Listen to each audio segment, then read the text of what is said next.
ladies and gentlemen. Welcome to Varsity National Live. I'm your host of this evening, Mason Byers. I'm a student at Arizona State University, Walter Cronkite, and I'll be navigating through Varsity Live tonight. I did the pregame show already that covered pregame reports around Arizona, but I'm really excited because we get to do this national show, and I haven't really traveled much out of Arizona, so I always like to hear what's going on around the country because Arizona is not the only state that has really good high school football. So we're going to be hearing from some of my great colleagues around the country, and they're going to give us either previews or recaps of some of the top high school football going on in their area. So I am really excited, and we're just going to jump right into it. First, we have Sabir, who is going to give us a Philadelphia high school football recap, some of the top stuff he saw. So we're going to go talk to him. Hey, Sabir, how are you? I'm doing good, Mason. How you doing? Doing good. You're in Philadelphia, right? So Yes, sir. Yes, sir. So reporting live right here at Temple University. We have the Simon Gratz Bulldogs who are going through the gridiron this season. They had a first 3-game winning streak and all high scores. They had their highest score, which was 44-28 on September 13th against Executive Education Academy Charter School, with the final score again being 44-28. Now they have back-to-back losses, but the most recent loss was today against Abraham Lincoln Rail Spinners, which despite a 69-yard field goal or touchdown, 69 yards against the team, Trey Parson with the Bulldogs, they cannot pull off a victory. I don't know what's going on. So we'll have to see like how they're going to do against the coming on for that loss into next week against the John Bartram Braves. And right now the Braves are 0-5, so they're not really doing too good. They're actually not good. So we're gonna see how the 3-2 team, the Grats, the Bulldogs, how they're gonna go against the Braves. And right now the Bulldogs are 6th in their conference. So it's crazy things that happen. So we'll see how they're gonna pull up the season and pull up this win. So we're trying to get out that slump right now. yeah, it's definitely exciting. Definitely, I feel like around the country in general, I feel like it's kind of like that mid-season point. I feel like teams kind of find out who they are by now. The first couple weeks you knock some rust off, and now you're just trying to figure out what your identity is as a team. I do have to ask you. I saw your halftime video. I just have to ask about that game last night. I'm guessing you're an Eagles fan, so that Cowboys Giants game. What did you think about that? Oh my God! I'm not gonna lie. Like I don't even watch like the Cowboys or the Giants because they get bad juju. Like I really don't even like bringing them up. But like that was any game, bro. I don't even know. But I'm excited to see how they're going to play against the Bucks on Sunday. So I'm very excited. Yeah, a little playoff rematch, and it's definitely going to be interesting for sure. Very interesting. You a Cowboys fan? What was that? Sorry. Are you a Cowboys fan? Oh no, I'm a Cardinals fan. Yeah, no Cowboys over here. No, don't worry. That's good. That's good. Right. Awesome. Well, thank you so much, Sabir. I appreciate your time. No problem. Have a good one. You too. Awesome. Sabir always bringing some really good energy to the varsity show. And now we're just going to switch gears just a little bit. We're going to bring up Matthew Wakama. He's got a Lamar West Side preview for us. So Houston just started broadcasting some of their games. So we're going to go talk to him. Hey, Matthew, how are you? How are you doing, man? Doing good, doing good. You have a preview for me? Yeah, of course. So this week we're gearing up for one of the biggest matchups of the season, the highly anticipated game of the week between Westside and Lamar High School. This clash is shaping up to be a defining moment of the year. Both teams are eager to make their mark. Looking at their season so far, both teams have faced stiff competition in this challenging district. However, Lamar appears to have the advantage heading into this matchup. They currently have one more win compared to their matchup against Westside. Lamar's offense has been clicking thanks to their balanced approach with an average of 76 rushing yards and 126 passing yards per game. Got the versatility to attack both on the ground and through the air. And this multifaceted offense makes them a tough team to defend, and they're not as reliant on one aspect of the game. Westside, meanwhile, they shown flashes of potential, but they struggle to find a consistent rhythm on offense, especially on defense too. And speaking of those playmakers for Lamar High School, they have sophomore wide receiver and defensive back Prince Washington, a rising star who has shown the ability to make plays on both sides of the ball. And additionally, senior tackle Damon Odoms, a four-star recruit committed to SMU, will be a crucial a crucial player in controlling the trenches. His presence on both offense and defense could disrupt Westside's plans and keep Lamar High School's offense moving. And ultimately, this game may come down to who controls the line of scrimmage and which team can deliver in key moments. So it's going to be a really thrilling game. Yeah, I feel like a lot of teams, you focus on the quarterback, the receiver, but I feel like the game is one in the trenches. You have to establish that run game, you have to establish the pass pressure. So I definitely agree. I think a lot of close games, especially like the one you're talking about, a high matchup game, it's all about those offensive and defensive linemen.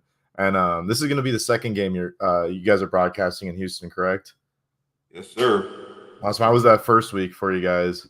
It was really good. I get into the groove and things later in the second half.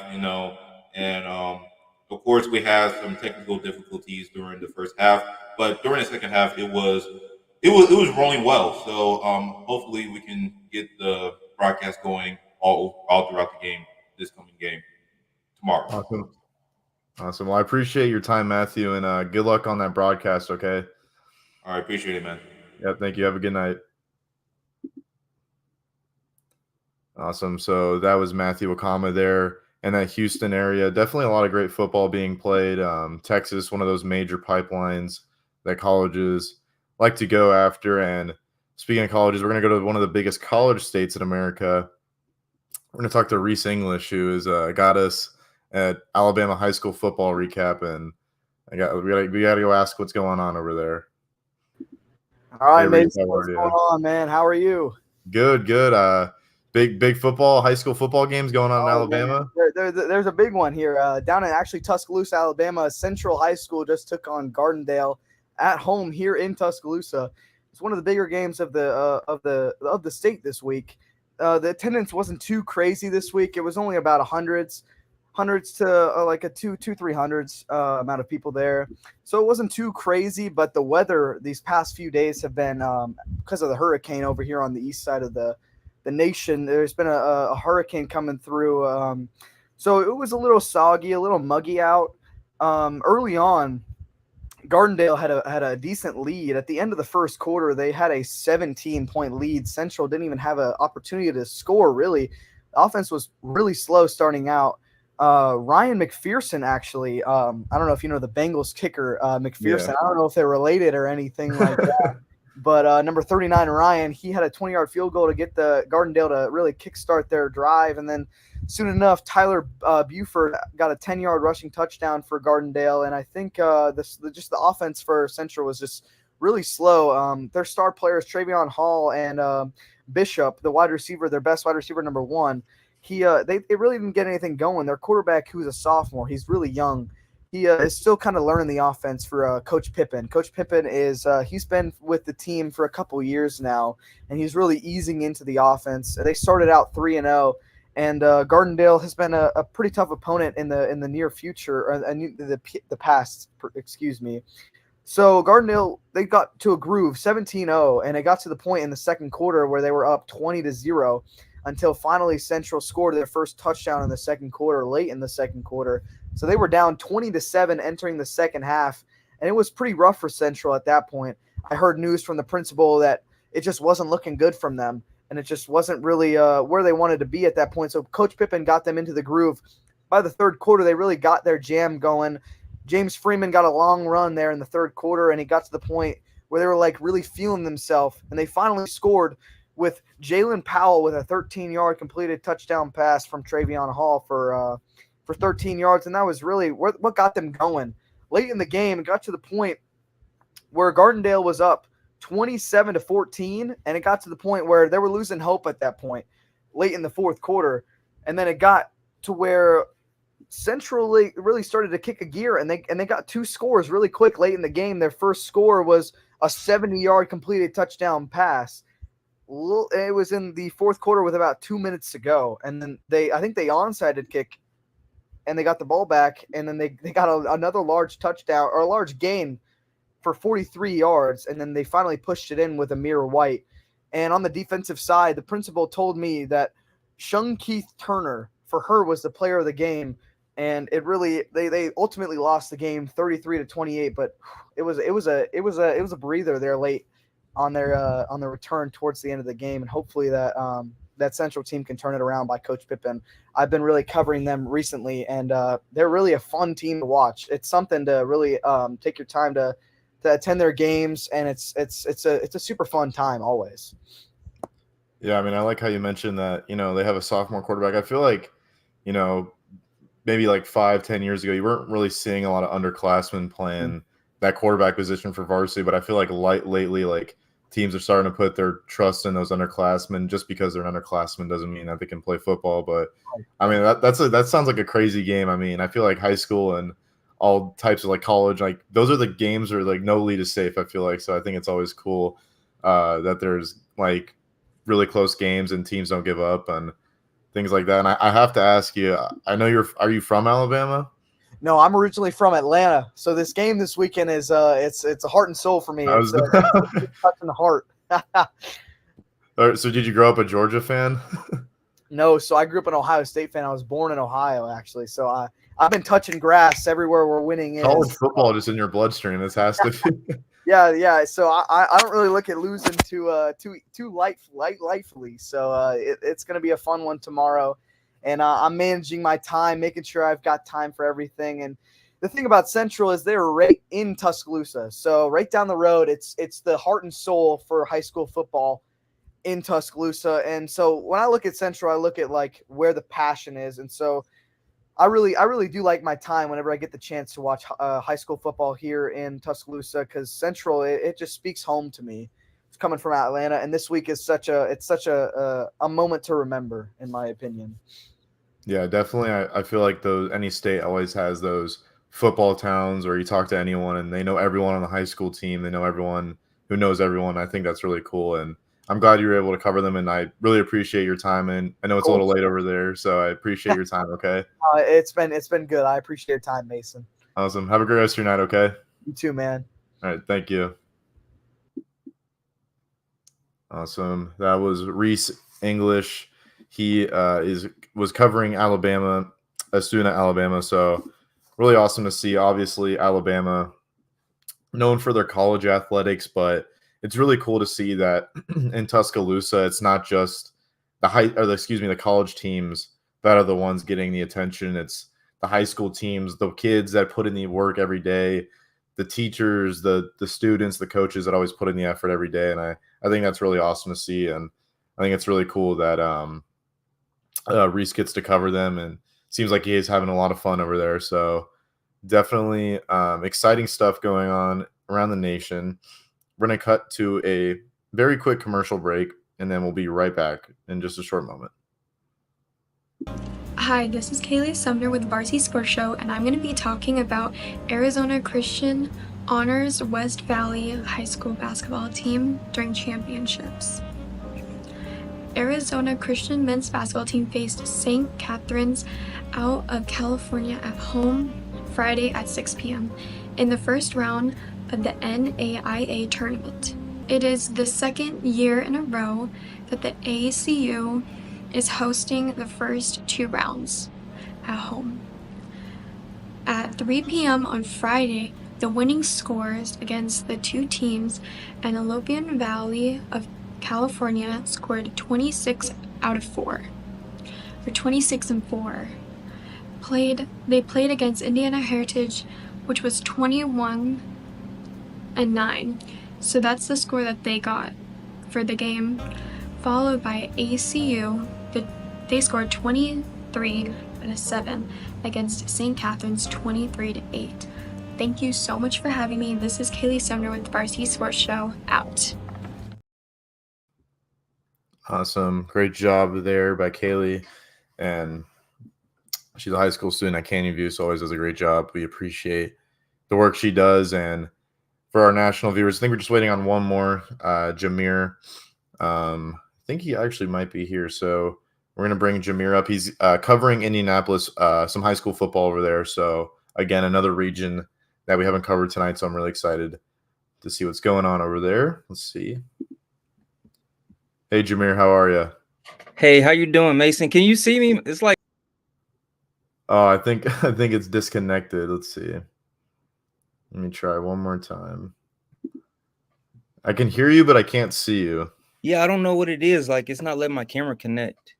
You know what? I mean, we're just gonna roll with it. We had technical issues on the other show, so Okay, I got you. we just fight through it. Sometimes this stuff is a little buggy, but No, for you're sure. out in Indianapolis, covering some high school football over there. Yeah, first I just want to say thank you for having me on. I'm Jameer Johnson reporting from Indianapolis, Indiana with the Varsity Sports Show. I'm an ASU online student and I'll be talking about high school football in Indiana. So due to the weather, some of the top high school football games have been postponed until tomorrow. One game that was making noise that has got postponed was the matchup between the number 1 ranked high school football team in Indiana, the Brownsburg Bulldogs, versus the number 2 ranked team in Indiana, the Westfield Shamrocks. So both teams are undefeated. So you can see why, there was excitement about that game. Then another exciting game that was happening but got postponed was the number 3 ranked team in Indiana, the Warren Central Warriors, who are playing to keep their undefeated season going against the number 19th ranked team in Indiana, the Pike Red Devils. But there were still some good matchups today that happened like more northern Indiana. One game was the number 17th ranked team in Indiana, the Roncalli Royals. They faced Brebeuf Jesuit Preparatory School. Brebeuf went up 1 touchdown in the first quarter. However, Roncalli scored 23 points in the second quarter. After that, both teams scored 1 touchdown in the third and 1 touchdown in the fourth, with a final score being 37-18 and a win for Roncalli. Next, the number 12th ranked team in Indiana, the Carroll Cougars, played the Fort Wayne Generals. So both teams scored 1 touchdown in the first quarter, but Fort Wayne was able to complete the 2-point conversion, making the score 8-7. So Carroll scored a field goal in the second quarter and 1 touchdown in the third, making the score 17-8 at the end of the third quarter. However, Fort Wayne scored 1 touchdown in the fourth quarter and another 2-point conversion, making the score 17-16. But Carroll kept their 1-point lead, and they gave them the win 17-16. And one last game that happened today was with the number 25th ranked team in Indiana, the Fort Wayne Snyder Panthers versus the Homestead Panthers, which was a blowout game, and Fort Wayne Snyder, they won 35-0. Okay, interesting. Yeah, I've heard there's a lot of weather issues going on around that area, so make sure you're definitely staying safe out there. But yeah, I was outside today, man. I seen so many trees just on the street. I can't remember where I saw it. I think it was maybe Florida or something, but like this whole high school football field was underwater. I was like, that's insane. No, I didn't see that one. Okay. Yeah, it's. I feel like everyone I've talked to that's on national is saying there's a lot of weather issues going on, but yeah, true. I think it's interesting though. I think it feels like a lot of top matchups are going on in Indiana. This weekend. So I think it's really interesting because I feel like it's like kind of that midweek point or midway point in the season for all these teams around the country. So I think it's 5-0 teams. We got 3 undefeated teams. The number 1, 2, and 3. They're all 5-0 right now. Yeah, that's going to be that might be a preview of a potential playoff matchup going on, which will be definitely interesting. Well, Jameer, I know it's a little late in your area, so I just want to thank you for taking your time. And thank you, Mason. I appreciate you so much. Stay safe out there and have a good night, okay? Thank you, too. Thank you, Jameer. Awesome. Yeah, as you heard from multiple of our national students, there's like a hurricane going on, so just want to keep everyone, all the people that may be going through that, just in our thoughts. A lot of schools having to postpone games. I saw a high school football field underwater and things like that. So it's really sad to see, but I think it's awesome that these communities still come together and they still find ways to play the games, because at the end of the day, it's all about the kids and the student athletes. So I think it's really awesome that all these schools around the country, despite the weathers, are and making sure everyone's safe. They're making sure these kids still get that playing time that they work so hard for, and I think it's really cool. And for all our national viewers, just make sure you're staying safe out there. I feel like it's really crazy out there if you're out in that east southern area. So definitely be safe out there. I just want to thank you guys so much. This is my first time hosting the national live show. I really like it. I like hearing all the different perspectives around the country, not just Arizona. Kind of broadens my horizon because there's so much great high school football going around, and so much of our great team members doing great things out there and covering a lot of exciting matchups and things like that. So I will see you guys later tonight for the Arizona Varsity Live postgame show, as well as the KDUS AM 1060 show on the radio. So those are two more shows that we have coming up. Both are post-game wrap-ups from around Arizona and the Las Vegas game that the Varsity Sports Show is covering. So I just want to thank you all so much for tuning in to the national show. It was really fun hosting this one. I love talking to everyone that's not from Arizona, and it's always nice getting to see what's going on around the country and not just in Arizona where I live. So once again, I'm Mason Byers. I'm an intern at the Varsity Sports Show. I'm a Walter Cronkite Arizona State University student, and make sure to tune in to our broadcast going on NFHS and YouTube for the Arizona shows, and I'll see y'all later tonight for the post-game recap. Thank y'all so much. Have a good night, okay?